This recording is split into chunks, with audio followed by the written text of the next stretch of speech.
विभागामार्फत राबविण्यात येणाऱ्या सर्व योजनांच्या लाभाकरिता दिनांक 15/4/2025 पासून शेतकरी ओळख क्रमांक म्हणजेच फार्मर आयडी बंधनकारक करण्यात आला आहे।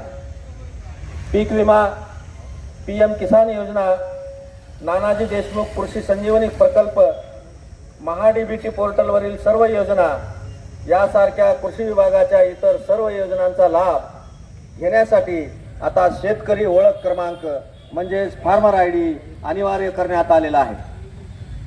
गंगाखेड तालुक्यातील ज्या शेतकऱ्याने अद्याप शेतकरी ओळख क्रमांक म्हणजेच फार्मर आयडी साठी नोंदणी केलेली नाही त्या शेतकऱ्यांनी तात्काळ नजीकच्या आपले सरकार केंद्र तसेच सीएससी केंद्रावर जाऊन ॲग्रिस्टॅग योजनेअंतर्गत शेतकरी ओळख क्रमांक म्हणजेच फार्मर आयडी साठी नोंदणी करून घ्यावी।